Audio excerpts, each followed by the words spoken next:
Haleluya, puji nama Tuhan. Mari kita berdoa.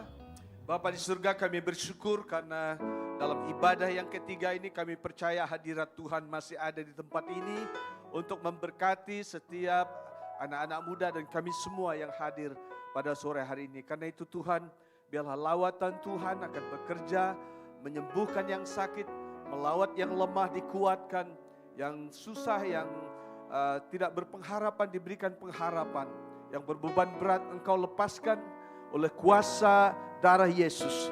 Dan sehingga tahun ini menjadi tahun breakthrough untuk young generation di tempat ini. Terima kasih Tuhan Yesus untuk gerejamu di tempat ini. Kami berdoa supaya gereja ini menjadi pancaran berkat bagi dunia. Banyak anak-anak yang akan dipakai Tuhan melalui gereja ini. Banyak hal yang Tuhan akan pakai dan Pastor Purba dan Pastor Stephen dan seluruh pastor dan pengurus yang ada Tuhan. Supaya mereka tetap setia melayani Tuhan di tempat ini. Terima kasih Tuhan, hamba mohon pengurapan-Mu karena tanpa pengurapan Roh Kudus, hamba-Mu tidak dapat berbuat apa-apa Tuhan. Karena itu biarlah Engkau berbicara melalui hamba-Mu yang sederhana ini, yang tidak punya apa-apa. Biarlah Tuhan yang dipermuliakan melaluinya. Di dalam nama Yesus kami berdoa dan ucap syukur. Haleluya. Amin. Amin. Silakan duduk. Silakan duduk. Shalom.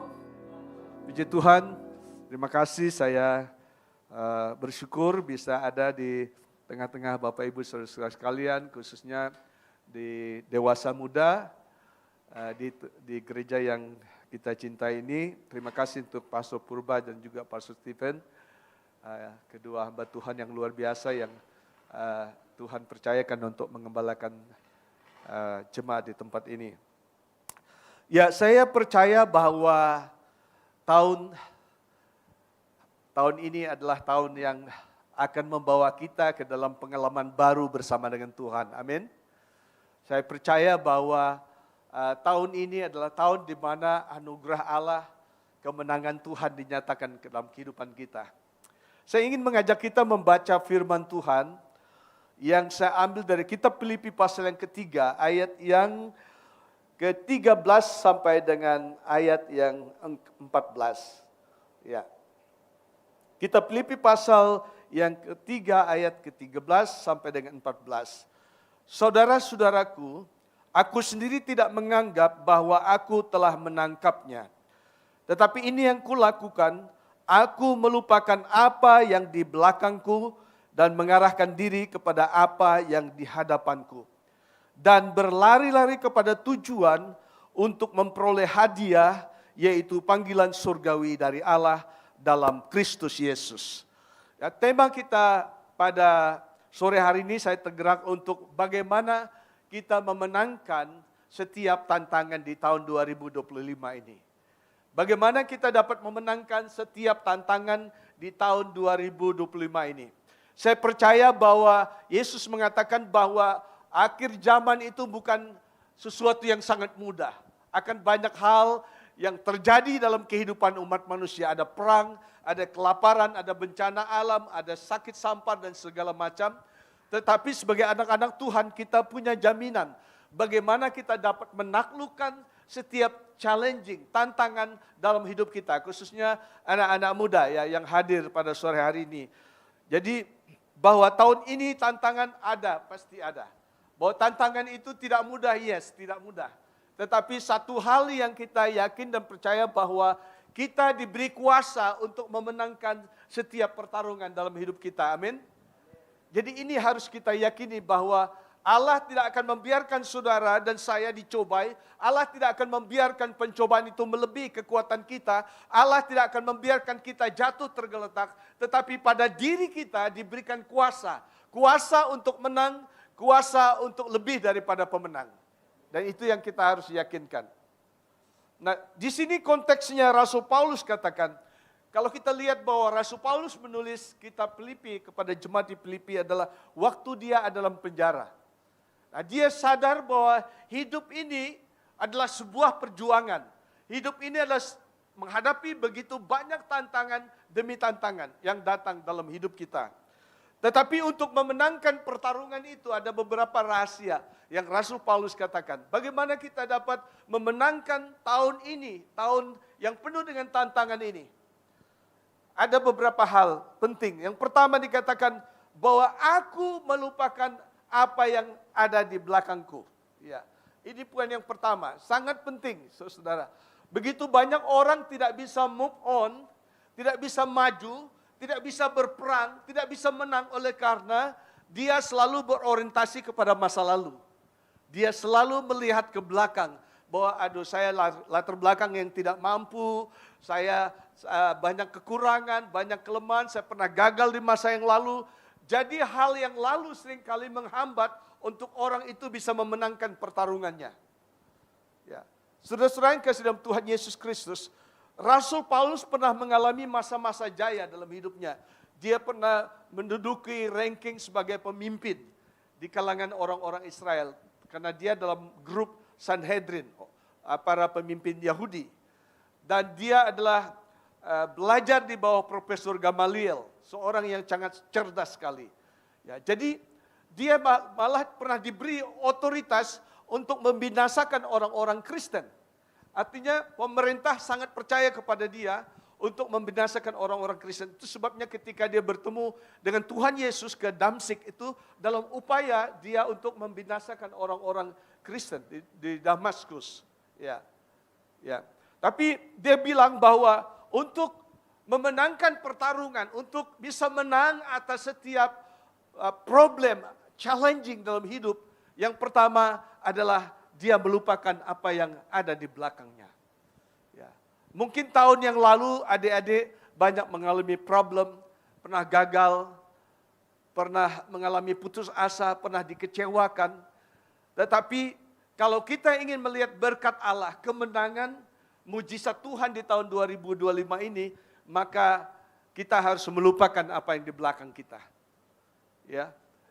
Karena yang di belakang itu kita tidak bisa mengubah apa yang terjadi hari kemarin. Kita tidak bisa memperbaharui apa yang sudah berlalu. Karena itu, ketika kita memandang kepada salib Yesus, Yesus mengatakan, it is finished. Semuanya sudah selesai. Masa lalumu sudah selesai. Karena Anda tidak dipanggil untuk mengurus masa lalumu. Anda dipanggil untuk suatu masa depan yang penuh dengan pengharapan. Jadi anak-anak muda bangkitlah. Kalau kemarin engkau pernah terpuruk, tahun kemarin engkau pernah putus asa. Kalau tahun kemarin engkau begitu banyak problem, tahun ini make sure, ya, yakinkan dirimu Anda harus bangkit dan Anda lebih daripada pemenang. Amin. Ya. Rasul Paulus katakan jangan melihat ke belakang. Ada contoh seorang ibu rumah tangga di dalam perjanjian lama. Dicatat kisah sekolah minggu yang seringkali mengenai istri Lot.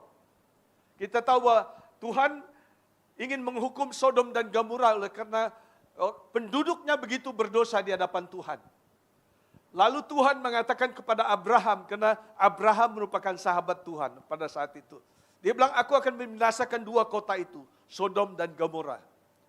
Nah, tapi Abraham berkata, Tuhan, kalau ada 100 orang percaya, kira-kira dibinasakan enggak Sodom dan Gomora? Tuhan bilang, kalau ada 100 aku tidak binasakan. Tapi Abraham berpikir, jangan-jangan tidak ada 100 orang di kota Sodom dan Gomora itu yang percaya Tuhan. Dia bilang, bagaimana kalau ada 50 saja? Tuhan bilang, kalau ada 50, aku tidak membinasakan. Tapi Abraham juga berpikir, jangan-jangan tidak sampai 50. Bagaimana kalau 10 Tuhan? Lalu Tuhan bilang, kalau ada 10 aku pun tidak membinasakan. Habis itu Abraham sudah tidak berani lagi negosiasi sama Tuhan. Karena dia pikir jangan-jangan keponakan saya, si Lot ini pun tidak benar lagi di hadapan Tuhan. Lalu akhirnya singkat cerita, 2 malaikat diutus Tuhan untuk membinasakan Sodom dan Gomora. Kota itu memang harus dibinasakan. Sudah tahu dosa apa yang paling besar di Sodom dan Gomora itu? Soal pernikahan sesama jenis. Ya. Sekarang ini dihidupkan kembali di Eropa, di Australia, di mana-mana negara-negara barat mengizinkan pernikahan sesama jenis. Ya, di Sydney malah ada pendeta. Pendetanya gay dan istrinya ya yang pendetanya itu adalah gembala sidang, yang suaminya itu bapak-bapak juga, istrinya juga bapak-bapak. Ya, yang berperan sebagai istrinya pemain piano.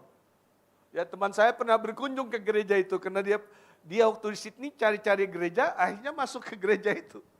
Yang dipimpin oleh gembala sidang yang yaitu menikah sesama jenis. Ya, tetapi inilah yang terjadi di kota Sodom dan Gomora ketika Tuhan akan menghukum. Tapi singkat cerita, saudara tahu bahwa Tuhan mengatakan kepada Lot, larilah ke gunung, selamatkan dirimu, istrimu, dan semua isi-isi rumahmu. Dengan satu catatan, jangan menoleh ke belakang. Dan istri Lot ketika mulai kedua malaikat ini menunggang balikkan kedua kota itu, kemudian dia menoleh ke belakang sehingga dia dihukum Tuhan menjadi tiang garam. Ya, saya pikir-pikir kenapa dia menoleh ke belakang. Mungkin dia lupa ada perhiasan yang bagus di rumah itu kan. Ada harta, ada kesayangannya, mungkin ada piaraannya. Dan Tuhan Yesus mengingatkan, hati-hati. Karena di mana hartamu berada, di situ hatimu berada, kata Tuhan.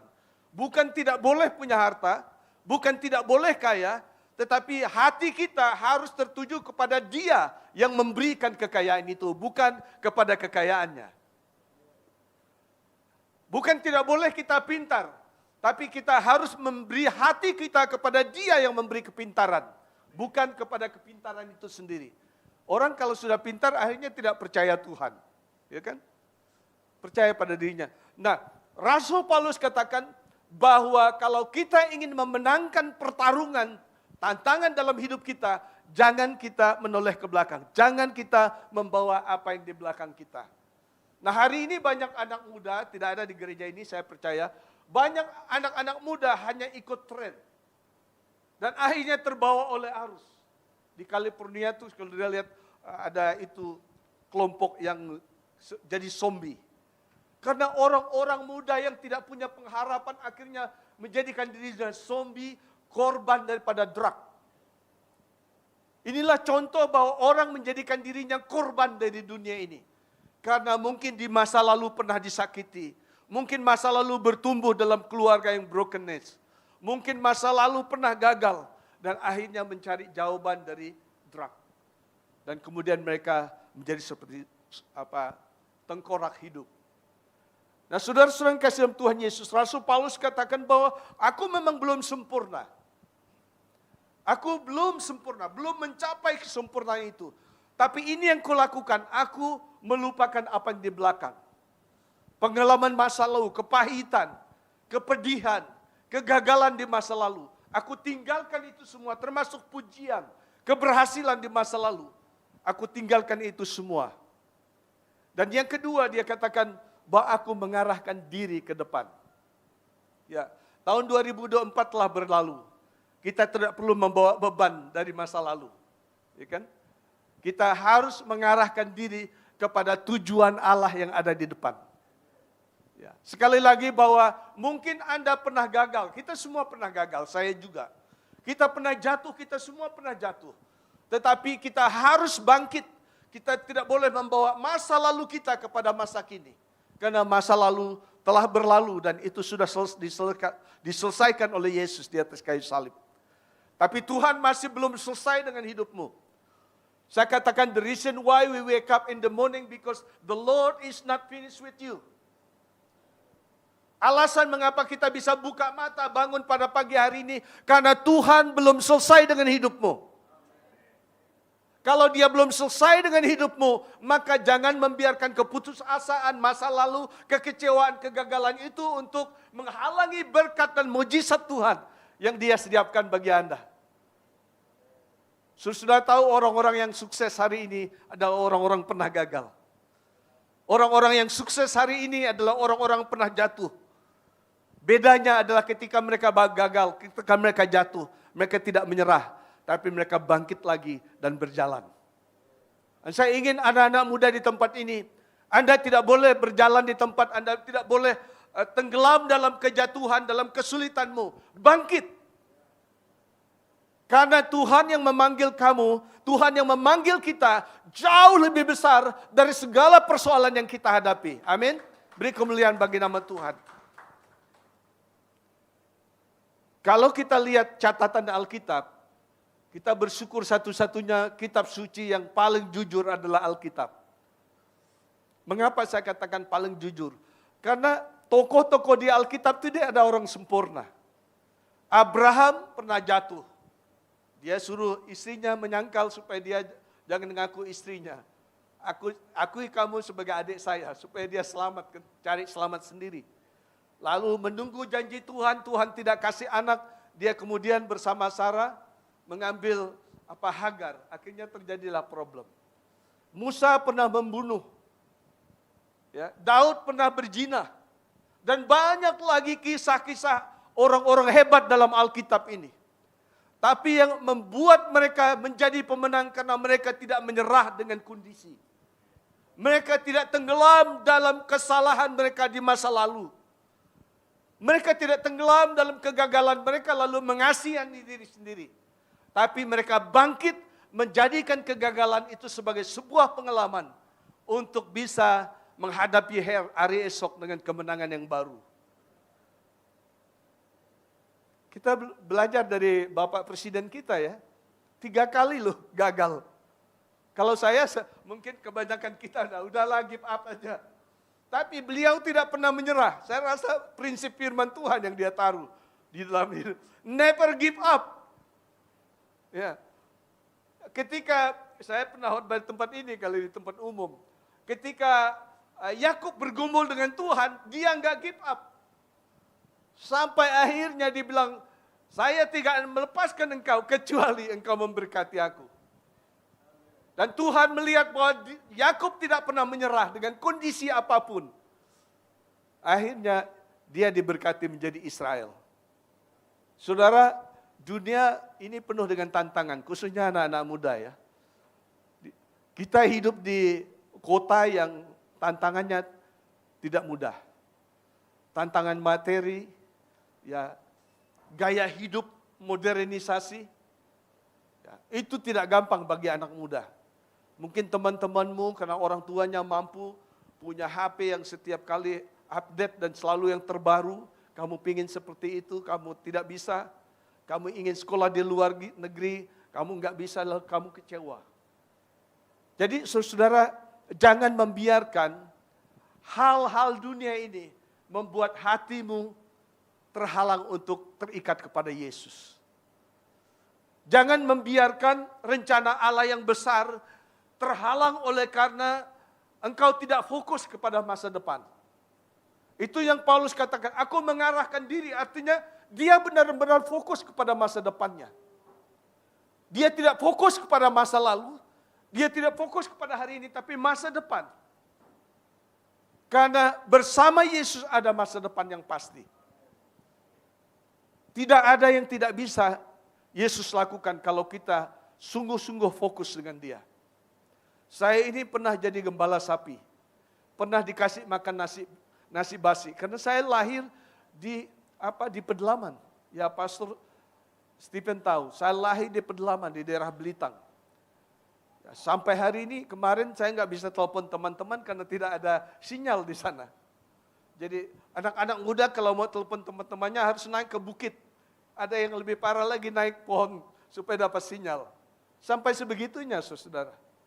Tapi saya melihat bahwa ketika saya mengarahkan hidup saya kepada Tuhan Yesus, Dia mengangkat saya. Dan saya percaya bahwa Tuhan yang sama ingin melihat pemuda-pemudi yang adult di tempat ini menjadi orang yang bukan biasa-biasa. Tapi orang yang bisa menaklukkan dunia ini bukan untuk kesombongan kita. Supaya dunia tahu bahwa Tuhanmu dan Tuhanku lebih besar dari dunia ini. Waktu saya memulai English service, Pastor,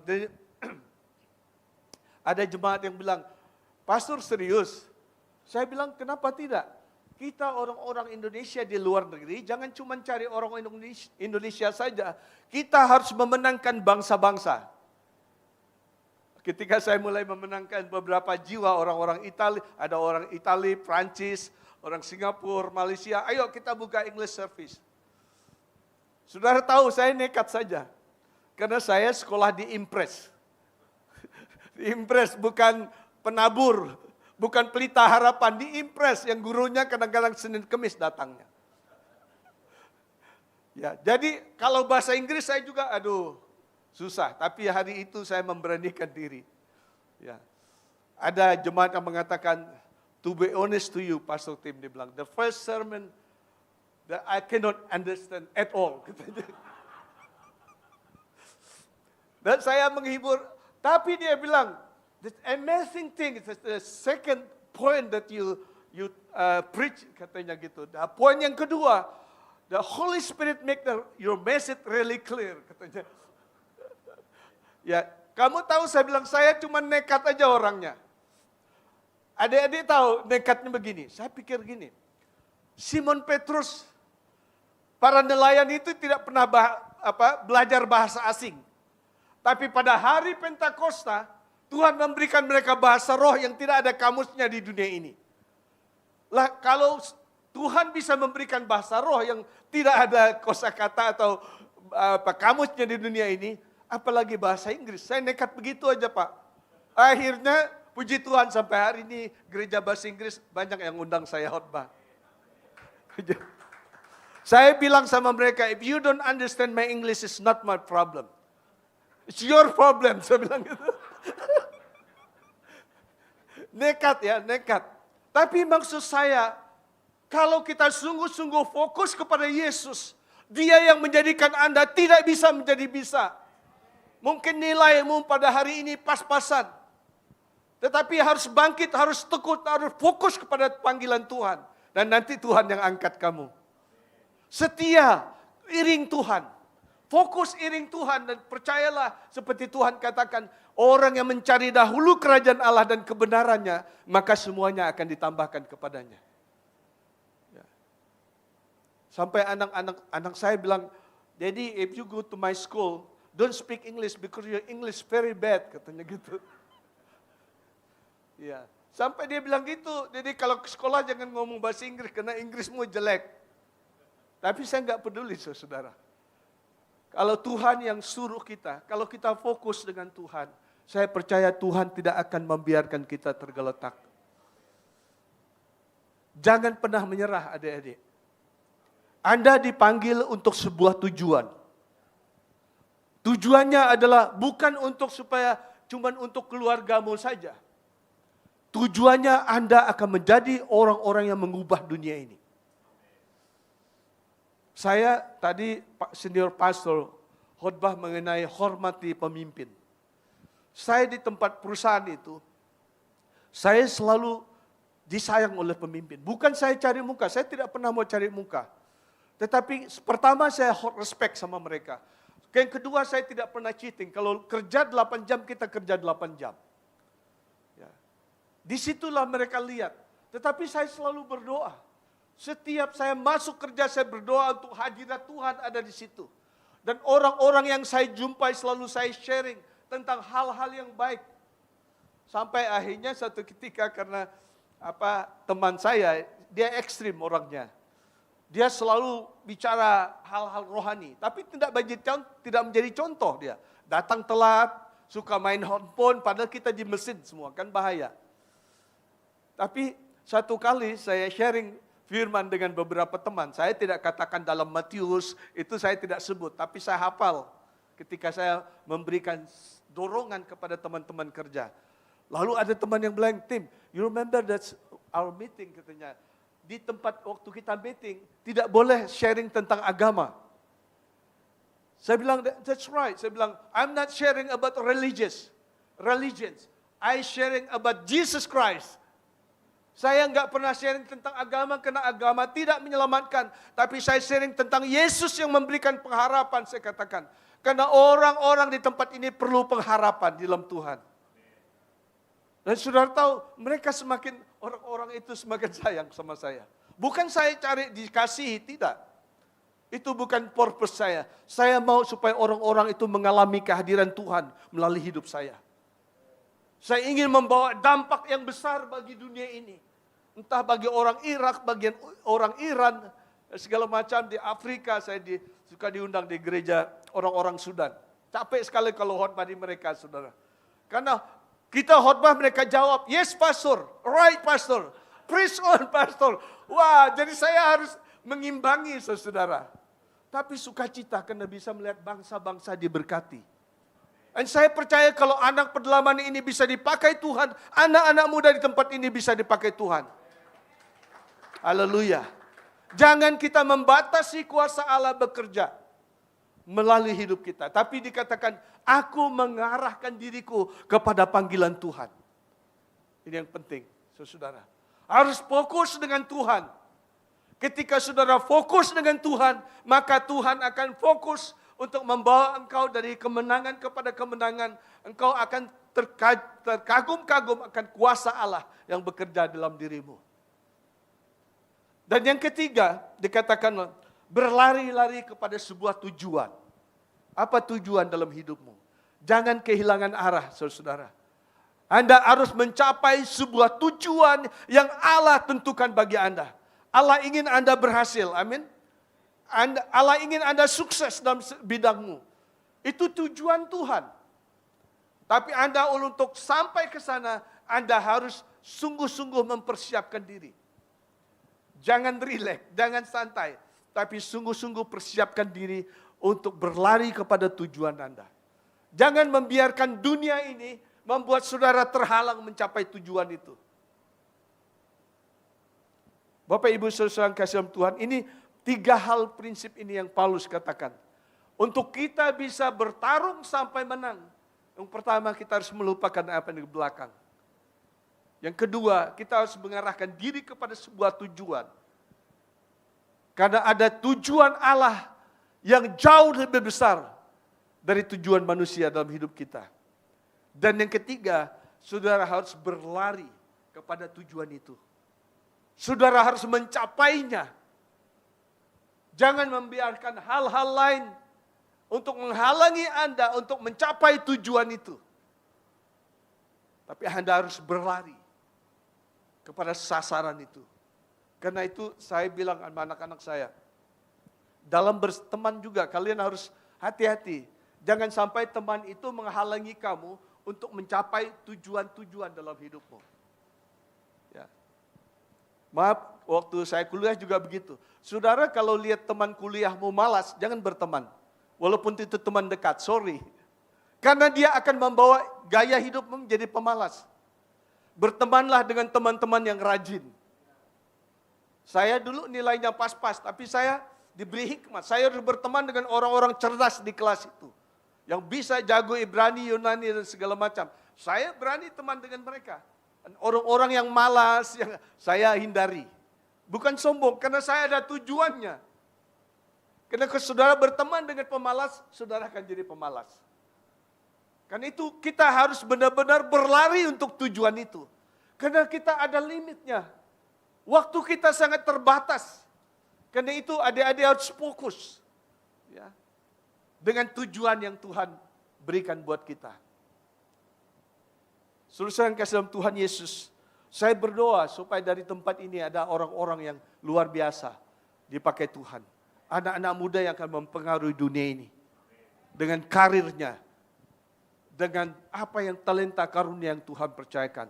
Tapi Anda harus jangan mengurus apa yang di belakang. Saya ingat teman, dia dokter, chiropractor, dia sudah 90, orang Yunani dia. Dia sudah umur 90 tapi masih khotbah sampai hari ini. Luar biasa saudara. Saya bilang, George, apa rahasianya? Dia bilang apa? Saya tidak membiarkan rabis-rabis di masa lalu memenuhi pikiran saya. Karena saya punya tujuan agar Tuhan terus memakai hidup saya. Saya punya tujuan agar hidup saya membawa dampak, membawa pengaruh bagi orang-orang di sekitar saya.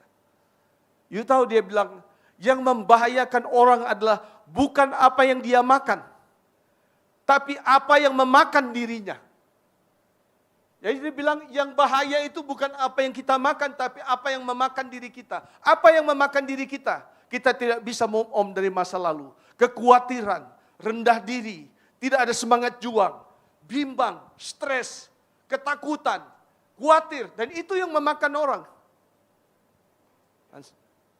Dan yang memakan kita itulah yang paling berbahaya.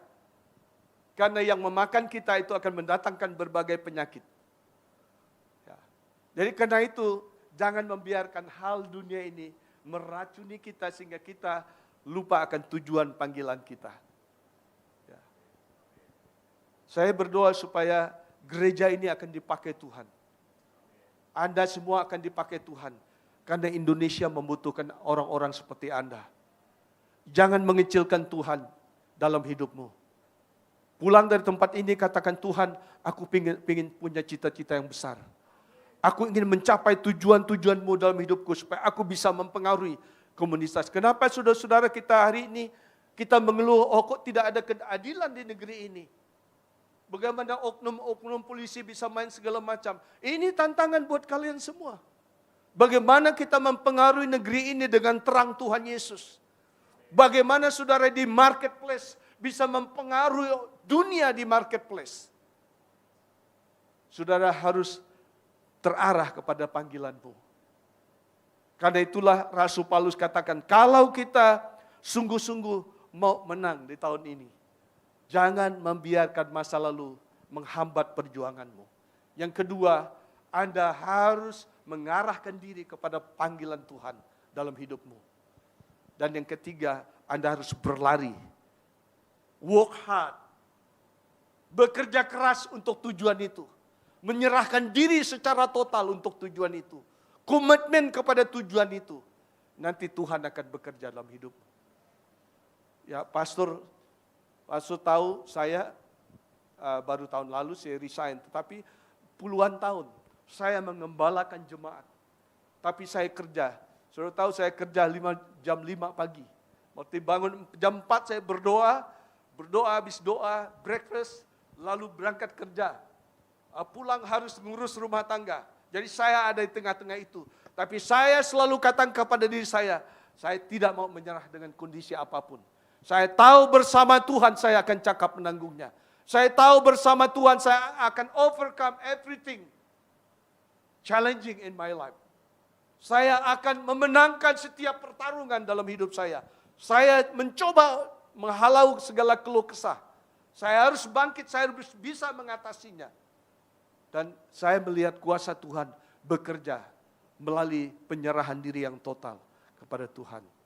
Jadi kalau hari ini adik-adik mengalami apapun dalam hidupmu, never give up. Jangan pernah menyerah karena Yesus belum selesai dengan hidupmu. Jadikan tahun ini engkau membuktikan bahwa engkau lebih pada pemenang. Engkau taklukkan setiap tantangan dalam hidupmu. Saya kalau naik taksi itu saya kesempatan bersaksi sama mereka. Sampai beberapa tukang taksi selama saya di Jakarta, dia bilang saya belum pernah dapat menumpang seperti Bapak. Bapak menginspirasi saya. Ya, karena saya selalu, kalau mereka Bapak tinggal di mana? Di Australia. Waduh, kok bisa ya? Saya lalu cerita bukan di Australinya, saya cerita bahwa saya anak di pedalaman. Kok bisa? Dan situlah saya masuk. Bahwa bagi Tuhan tidak yang mustahil, saya katakan. Ya. Pernah ada tukang taksi katakan bagaimana? Sebenarnya saya bilang Tuhan menempatkan kita, diberikan kita kuasa untuk memenangkan setiap perjuangan. Saya bilang, Bapak bisa lompat 2 meter tingginya. Enggak bisa lah Pak, udah umur gini. Benar, yakin Bapak enggak bisa lompat 2 meter? Enggak bisa. Dibayar juga. Bagaimana kalau saya lepas anjing helder kejar Bapak pasti lompat. Dan itu bisa. Jadi saya bilang kadang-kadang dalam hidup kita, Tuhan lepaskan seperti anjing helder supaya kita tidak membatasi kuasa Allah bahwa kita sebenarnya bisa melompat 2 meter. Tetapi pikiran kita selalu bahwa I cannot, saya nggak bisa. Itu persoalannya. Tapi kalau kita bisa katakan seperti Paulus, I can do all things to Christ who strengthen me. Saya dapat lakukan apa saja melalui Yesus yang memberikan saya kekuatan. Maka jadi menurut imanmu. Ya. Jadi kiranya Tuhan memberkati kita. Saya minta Pastor Stephen untuk berdoa buat kita. Saya rindu adik-adik di tempat ini. Jangan menyerah dengan apapun. Karena Anda diberi kuasa oleh Yesus. Selama Anda tidak menyerah, selama Anda tidak mengeluh, selama Anda tidak putus asa, selama Anda masih mempercayai Yesus dalam hidupmu, Dia akan buat sesuatu dalam hidup Anda. Kalau Anda gagal, bangkit lagi. Kalau Anda kemarin putus asa, hari ini tinggalkan keputusasamu. Taruh pengharapan dalam Yesus. Bahwa Anda akan menang, Anda berhasil bersama Yesus. Mari kita bangkit berdiri dan pastor berdoa buat kita. Saya tidak tahu apa yang adik-adik, yang adult, anak-anak muda alami saat ini. Tapi percayalah bahwa Yesus masih ada banyak hal yang Dia mau kerjakan dalam hidupmu. Asalkan engkau sungguh-sungguh berserah hari ini. Mempercayai Dia tahun ini. Bahwa saudara akan melihat tangan-tangan Tuhan bekerja melalui hidupmu. Terima kasih Tuhan. Anak-anak muda sudah mendengar pesan yang sangat luar biasa hari ini. Saudaraku, saya mengenal hambanya, Pendeta Timothy Infantri, seorang yang luar biasa. Beliau dari pedalaman Kalimantan. Beberapa dari kita di sini yang juga di Bet Shalom, kalian berasal dari pedalaman Kalimantan. Ini salah satu anak Dayak pedalaman. Datang melayani Tuhan, dikirim ke Australia. Gak dianggap, disuruh nyiram bunga, sampai dia khotbah kepada bunga. Dia katakan, saya datang ke tempat ini bukan untuk nyiramin kalian, tapi untuk menyampaikan firman Tuhan. Saudaraku, kemudian Tuhan beri dia hikmat, dia bekerja di perusahaan-perusahaan dan dia menjadi berkat di sana. Uangnya dipakai terus untuk memberkati. Setiap tahun 2-3 kali dia pulang ke Indonesia, ke pedalaman Kalimantan. Hati misinya begitu luar biasa. Saudaraku, saya mengenal banyak orang hebat. Tetapi orang yang integritasnya seperti ini nggak banyak, saudaraku. Dan saya merasa sangat terhormat bisa mengenal hambanya ini dengan luar biasa. Orang yang takut akan Tuhan. Nah, hari ini sudah mendengar sendiri bagaimana Tuhan bisa beracara dalam hidupmu. Tentu perjalanan hidupnya itu mengalami jatuh bangun. Dia nggak cerita semuanya. Bagaimana dia mengalami tekanan demi tekanan, tapi semuanya dia bisa menghadapinya dengan pertolongan Tuhan. Karena dia fokus, dia tahu persis apa tujuan Tuhan, tujuan Sang Penciptanya. Nah, saudaraku, hari ini anak-anak muda, apapun yang saudara alami, apapun tantangan yang kita alami, ingat satu perkara, Tuhan tempatkan saudara untuk tujuan ilahi. Andalkan Tuhan, berharap kepada Tuhan. Buka hatimu di hadapan Tuhan.